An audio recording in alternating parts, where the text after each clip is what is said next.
All right, children, today's lesson, status quo, the current state of affairs. I was just doing this in case Mr. Ross thought maybe that was a new cappuccino drink that they were serving, and he thought maybe that wasn't good enough.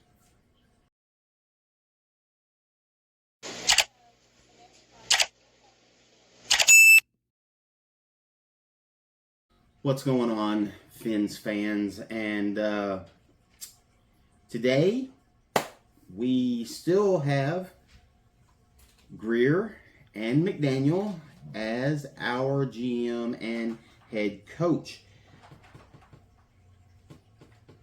This is more just to talk about a lot of the stuff that has been going on since the ball game. I've heard a lot of people talk about this going wrong and that going wrong, including yours truly, if you saw those videos, especially the one right after the game.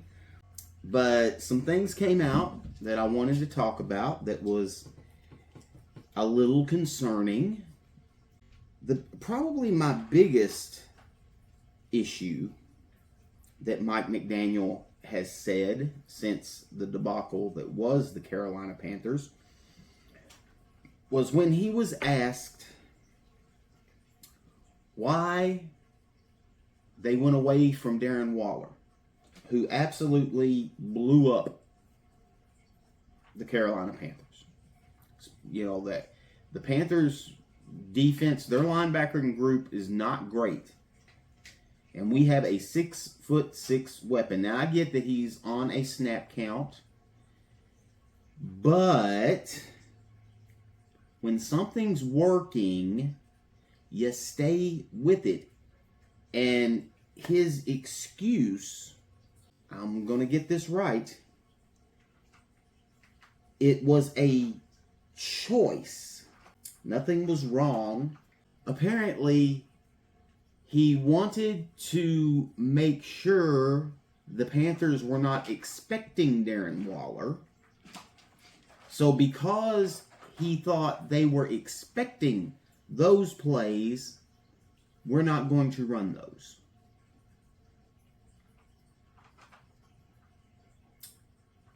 No.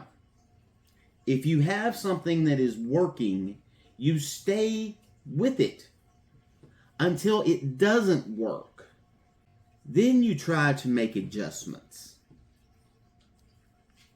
This is one of the dumbest answers. And the funny thing is Mark Schlereth during the game, or excuse me, Mark Schlereth, during the game, made a comment about the Panthers in that same light, because I even highlighted it, the fact that every time the Panthers ran the ball to the right side, they were getting chunks of yards. They ran it to the left, not as much. And Schlereth even made a comment, it's not rocket science. If you're running the ball on the right side and they cannot stop it, then you keep running it to the right side until they can stop it. And then if you have to make an adjustment, you make an adjustment. But if it's working, don't go away from it. It's overthinking it. It's making it more difficult than what it needs to be. And this was his answer for not using Darren Waller as much in the second half, was because the Panthers would be expecting it. The fact is, they couldn't stop it. So until they put two people, double teamed Waller, or triple teamed him, whatever they needed to do, then throw that man the ball. It's statements like this where I'm literally ready to claw my eyeballs out, because I don't understand that logic. It is overthinking in its absolute highest peak.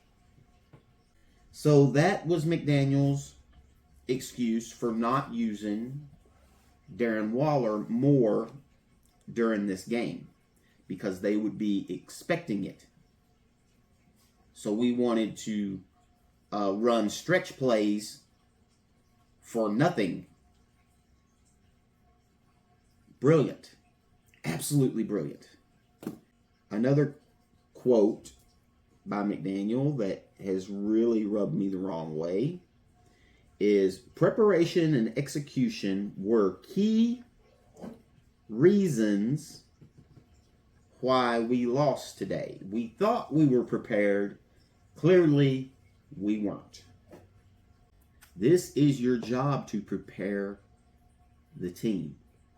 Now, I'm going to play a little bit of devil's advocate because this could be taken a little out of text. It's not the brightest thing to say. Is it true? Probably. When you actually think they're up 17-0. So they thought they were prepared. But with the outcome, he's saying, clearly we were not prepared. I don't think he means it in the sense of we weren't prepared. To say preparation and execution were key reasons why we lost today. You just described a head coach's job. Especially the preparation part. Now the execution, that's on the players. And we're gonna get into that. But here we are again. And our team is not prepared. I've actually used that on at least 3 of our games this season. Just not prepared, not ready. And at some point, you have to make changes. They've come out and said that Daniels and Jackson are probably going to be out longer. Thought we may get them back after the Chargers game. Now, I was an advocate for Savaianias staying on that left side. Because if that's where you're going to play him, then he needs to learn that side. But at this point, at this stage, he's not getting it. If you have to move him for this time frame, you've got nothing to lose. So you may as well move him over and see what you have on the right side. You can always talk to Daniels, tell him, hey, we need you on the left. But you've got this young rookie. He's already a rookie. He's got a learning curve. But not only did you take him out of his element you took him out of where a league where he is dominating. Because that's what college is. You dominate in college. But this is NFL. Everybody gets beat. I don't care who you are. Dwight Stevenson has been beat. John Alt has been beat. All these great tackles, Anthony Munoz has been beat because you're playing against the best. So not only are you asking this kid to go up against the best the NFL has to offer, you're also going to switch him to a position that he's not familiar with, and therefore he's learning that position, so he's not thinking. He's having to concentrate on, I've got to make sure this leg goes forward instead of this leg going forward. I've got to get my setup right. So he's not thinking about the guy in front of him. He's thinking about, oh, I've got to get set up. It's only been 5 weeks. He's played this position for, 2 months? Give the kid a break. And I think they should move him to the right side. If Daniels is going to be out for a little while, move the kid to the right side where he can at least be a little bit more comfortable. Now, the reason I was against that is, like I said, if you're going to keep him on the left side, if that's the position you want him in, there's no reason to move him to the right side because this is where he needs to learn. But it's not working. It's been horrible, and it is not Jonah Savaiina's fault, ladies and gentlemen. Please get off this young man's back. KG as well. They are rookies. I get that some players come in and get it. But some players, it takes a year or so. And if you want to get on KG a little bit, okay, at least he's playing his natural position.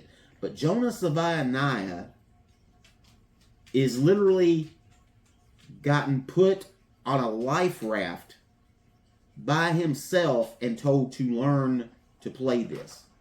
And I know a lot of people are like, well, right guard, left guard, what does it matter? There was an offensive lineman that said one time, and I think it was Richmond Webb, for the people that think it's easy to just be ambidextrous with the right side and left side of the offensive line, the next time you go to the bathroom, when you get done, if you're right-handed, try wiping with your left and see how well it goes. So give both of these kids a bit of a break. This is not their fault. Okay, there is plenty of things to point at and scream about other than these two kids that have just come out of college and are trying to learn their way in a huge ocean where they just came from a pond. Okay? The Greer thing, a lot of things have come out, and I don't know. Greer, I've said it before as well. He's got something on Stephen Ross. I don't understand why he's still here. I know there's a lot of people that still love him and think he's done a fantastic job. But the team that is on the field right now was put together by Chris Greer. That is not McDaniel's fault. A lot of people feel like it goes back to the Flores case. Now, Flores hasn't even sued the Dolphins yet. He sued some other teams with some issues, but the Flores Dolphins situation hasn't come up. And a lot of people feel like, and I thought, hey, it makes sense. Ross doesn't want to get rid of Greer because of the fact he wants Greer's testimony to match up. It's possible. Of course, that doesn't explain the prior years. This guy has been with the team since, 2015, I think? I know it's 2015 to 2017, somewhere in there. And I know he didn't call the shots when he first got general manager. But he did by, 2000, whatever year Xavier Howard was drafted. Because he's the one that moved up to get Xavier Howard. That was his first year of actually, being the guy. When you hear the words, well, you're more worried about the offensive line than we are. This offensive line sucks. This is horrible.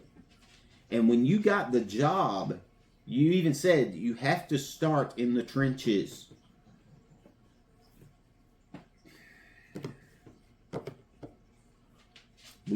Our trenches are horrible. And it's went like this over and over again. And when we get some stability, then you just get rid of the players because they've earned the right to become free agents. So let's not worry about paying them. So many things that are driving me crazy on this thing.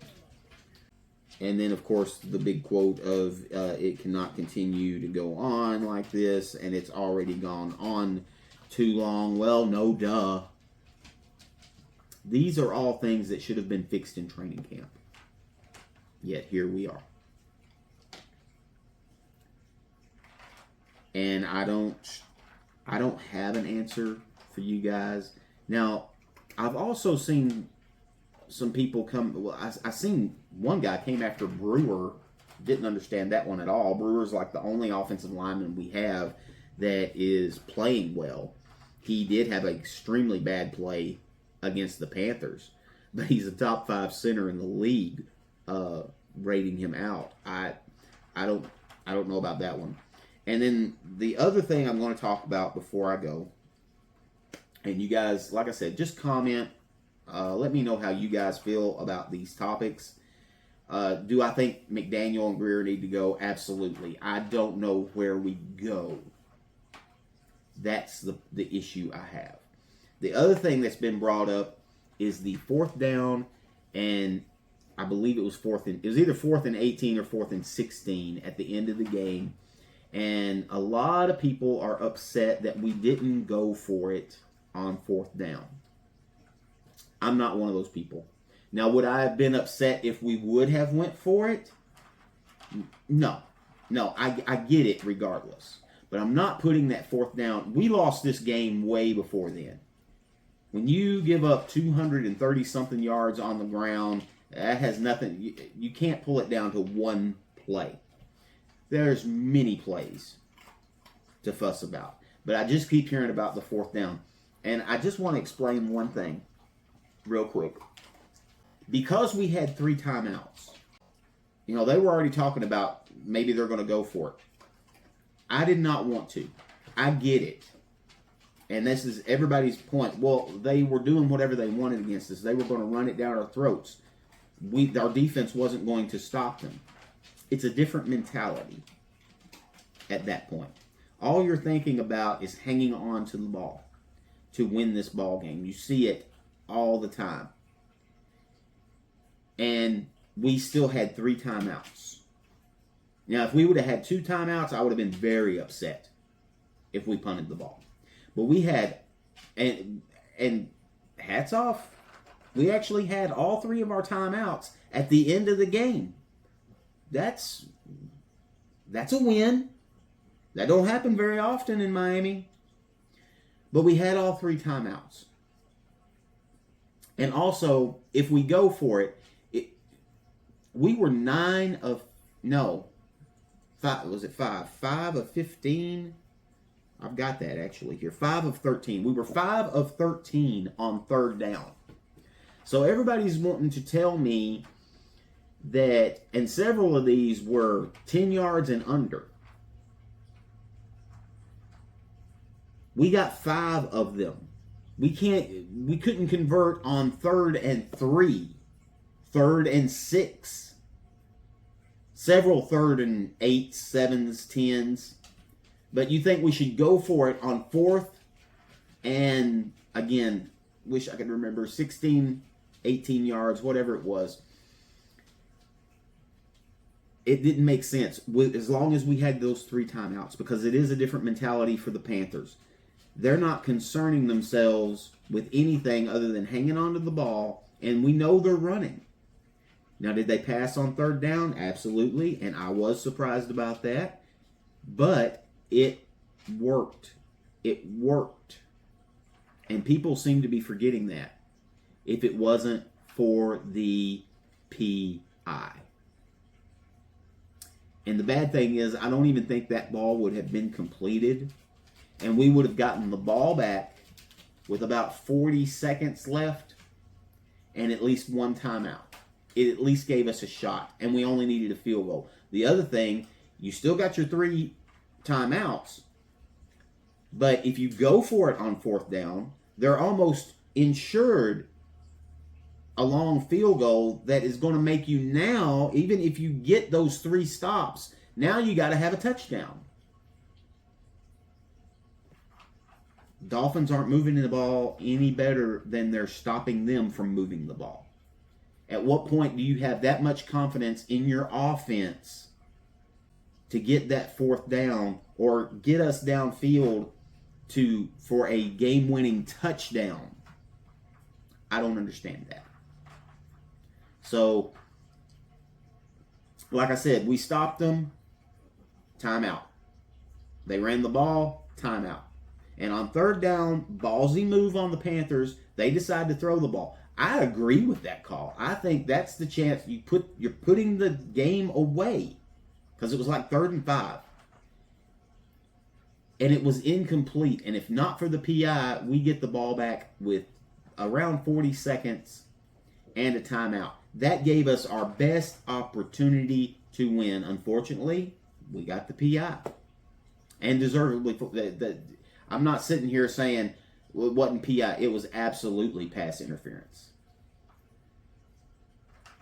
But I would blame the pass interference over the fact that we didn't go for it on 4th down. That was the right call, in my eyes.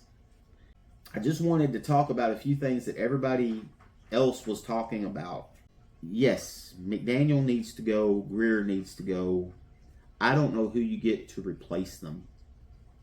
You want Weaver, whose defense is just absolutely, in the words of Dan Marino, they got a drug problem because they're getting drugged down one side of the field and drugged back up the other? No. Bevel, maybe.